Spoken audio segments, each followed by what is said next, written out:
Hey, Bri, absolute privilege having you and Cassandra. Good to have you. Thank you for having me. So, Bri, we quickly talked before we hit the record button. We talked about your time in Washington, D.C.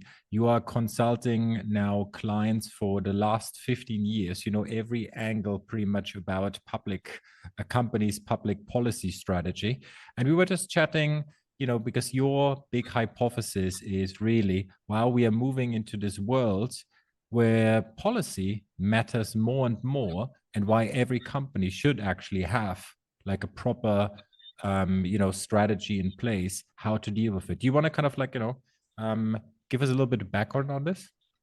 Oh yeah, sure. Thank you. I think, and I was saying to you before, I think one reason why I started as before Insights was because I thought that too often public policy was an afterthought for a lot of companies when they were devising their overall business strategy. I think, everyone, there's always like a marketing aspect, financial aspect, Right.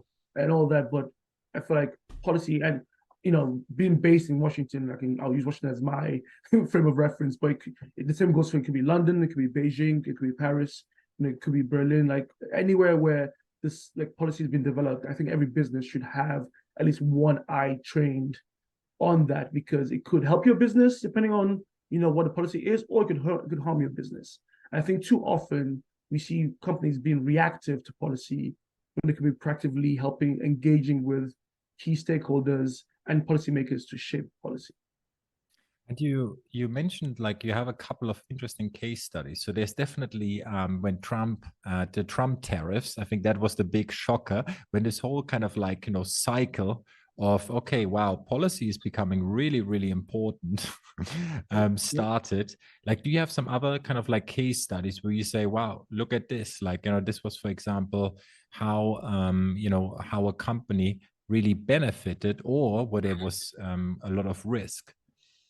Yeah, and I will start with the beginning of the trade war, shall we say? Yeah.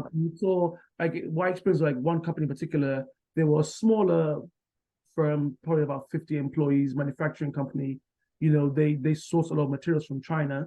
You have the Trump tariffs come in, suddenly it gets more expensive to import key components Sure. from China to the US. And up until that point, they made medical devices. So as far as they're concerned, they're doing the Lord's work, right? Like, why would anyone or anything be interfere with the ability to like manufacture these products? But again, when this policy has been developed, their voice was not in that room. And Right. one thing I've learned is that policymakers love to hear from businesses, because again, you're the eyes and ears on the ground.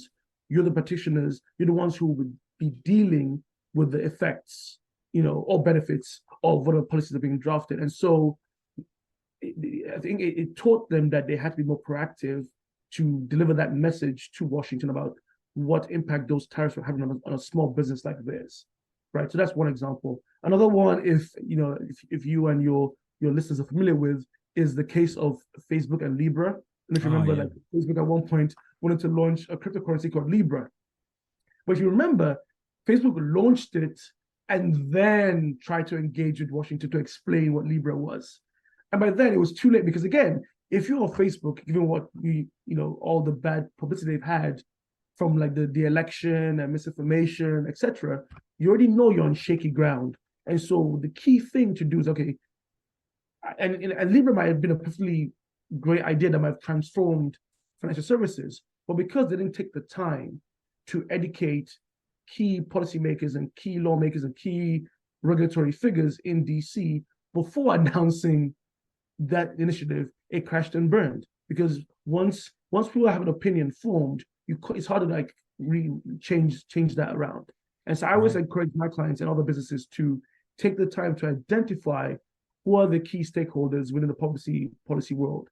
And by that, I don't just mean, you know, some people within the White House or people within regulators. I mean, Capitol Hill also is a key stakeholder audience that businesses should always talk to and have a relationship with, but also the media, because the media also influences what these people think about certain companies, certain policies, etc.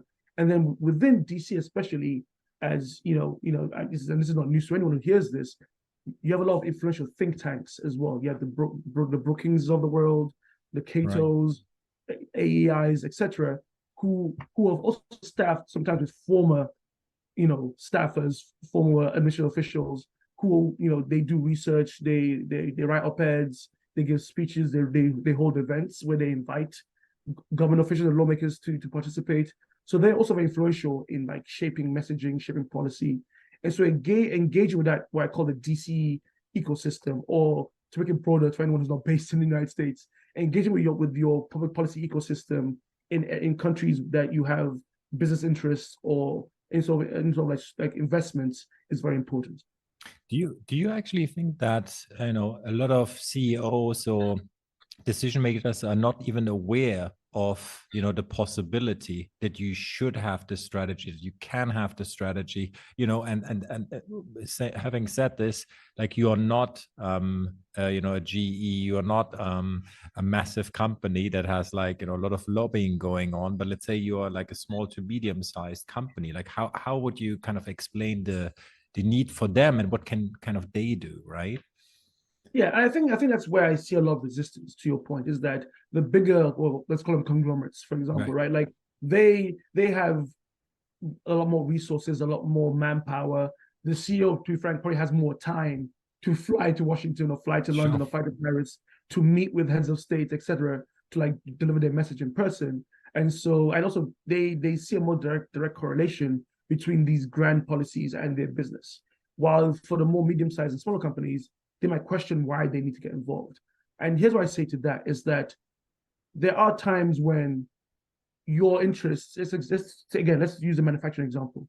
There are times when a policy might benefit a GE, but let's say will not benefit you.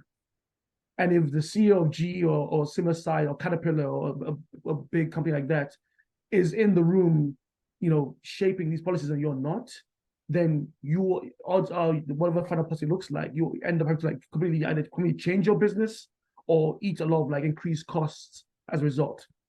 I'll give you a good example. There's a big push underway right now in the United States to encourage more domestic manufacturing. Yes. Right?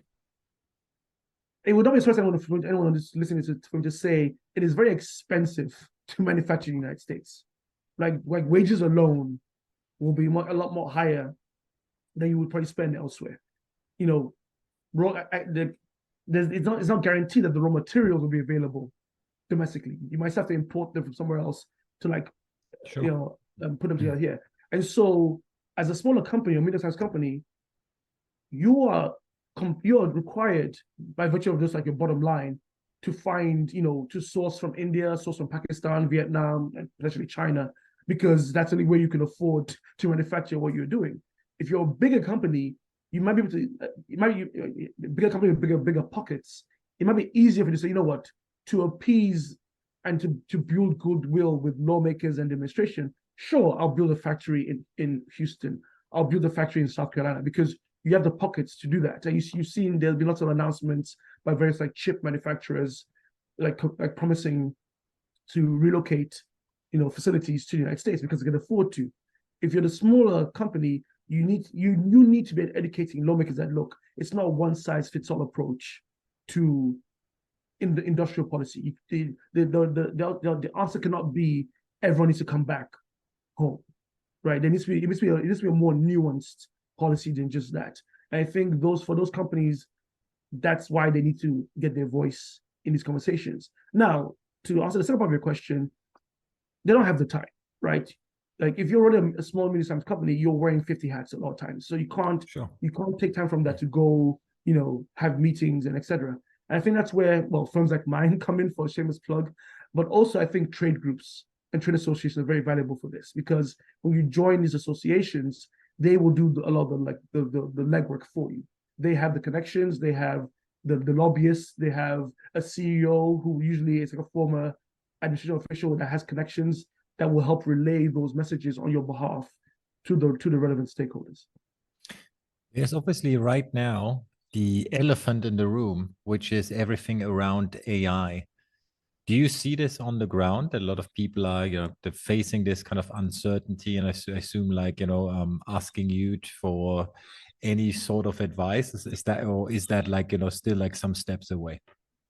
I think it's still some steps away. I think we're in that phase now where you're seeing conversations happening on the regulatory side and the legislative side about how to get a handle on AI. But I feel like the private sector is not waiting for that. They're forging ahead, right? Which I think it's usually tends to be the MO is that the private sector forges ahead, and then the regulators and the lawmakers play catch up. So I think we're in that phase where and you've seen in the news like a lot of companies are figuring out ways to incorporate AI to improve their services, improve their offerings, increase efficiencies and productivity, so to speak. And I think lawmakers are still in like what I would call a fact-finding phase right now, where they're still trying to understand, the various ways that AI is being used or could be used. And then through that exercise, also try to identify potential dangers and risks, frankly, around, the greater integration of AI into everything. I think one big thing that could speed things up, frankly, between you and me is next year's election. Right.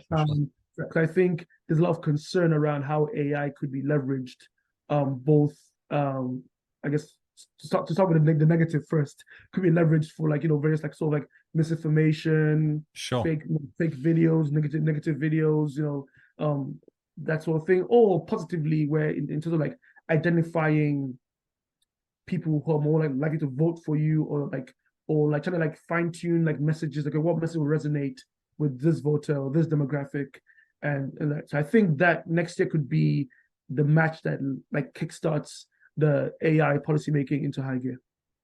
It's so interesting because as a kind of medium-sized company, when you kind of look at what your trade association is doing, okay, that's probably like the best kind of starting point. But then you have to become really, really active, actually, right? You have to kind of like if you think about like designing, let's say, like a little strategy for yourself, as a CEO, as this medium-sized company, like how do you kind of, when you advise your clients, how do you usually, what do you recommend them to do, and what's the first step, right? Like I'm a member now of this trade association. I'm aware that like, okay, so public policy is probably affecting me quite a lot. Like how do you start crafting a strategy? So what I would say is, and you're correct that the trade association can only do so much because they have many members, and they're not always singing from the same hymn sheet, right? So sometimes you have folks who want to go this direction, and so others. So you have to also be ready when necessary to like do your own advocacy, so to speak. I think to your point about how do you craft that strategy, I think the first point should be, what's your objective here, right? Like you're a business, you make money, you want to grow, and basically like stay in existence, right? So to me, that's like the ultimate objective. Is like, I want to make money, I want to grow, I want to be around for the next 10, 15, 20, 30 years. So that's the objective. So the question is, that's why I always say is like, anything you do from that point forward on the advocacy front should be in service of that objective, which is make money, stay in business, and etc. And so then a simple baseline strategy based on that objective is to engage with critical stakeholders. Again, let's use Washington as an example. Critical stakeholders in Washington in service of your objectives. So telling your company's story, establishing your company as a resource for those stakeholders, so they know, okay, if we're doing anything that's to do with AI or manufacturing or financial services, we can tap CEO or CFO or general counsel or whoever it is of this medium-sized enterprise as someone to provide valuable input into our work, or if there's someone to provide valuable support for our work, right? And then I think it's also important in that exercise to identify who is your target audience.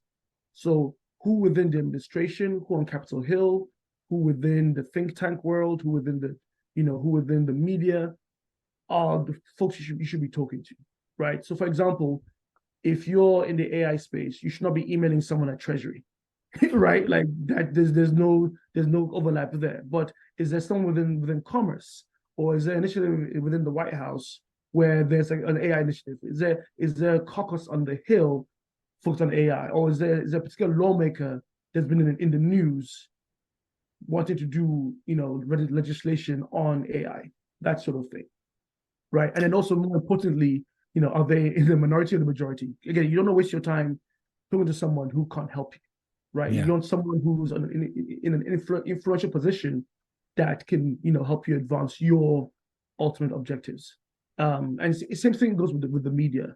You can't just email just a random person at the Wall Street Journal, right? You want to make sure it's someone at Wall Street Journal who's covering AI, writing about AI, that is well versed in all things AI. So that way they understand where you're coming from. And in fact, they want to hear from you because that informs their reporting, right? Because that links like what I said about wanting to be a resource for people as they like understand this issue and want to like navigate and like learn more about how to do it. So I think those are the first things. So your objective, strategy being establish yourself as a resource for the stakeholders, and then identifying who are those stakeholders. You know, so I would say like a stakeholder mapping exercise where you sort of lay out who these folks are is the next step. And then finally, once you have your objective, your strategy, and your stakeholder map, you know, sort of like fine-tuned, are the tactics. So a tactic could be direct outreach, right? Again, it could be through me, it could be through the trade association, or you yourself as the CEO, CFO, whoever. Direct outreach to these stakeholders, you know, again, introducing your company, your issue, and why you want to have this conversation. And I always say, don't wait until you need something to do this, because then it seems too transactional. You want to make it more educational and less transactional, because then you're more likely to get a positive reception than just they want something, that's why they're reaching out. So that's one tactic. Another tactic could be something similar as an op-ed, right? An op-ed by the CEO in the right publication discussing the practical aspects of AI and what potential regulation should look like or how it would impact your business. Because again, I think as a practitioner, you might don't want to hear your point of view versus like some talking head in DC, if that makes any sense.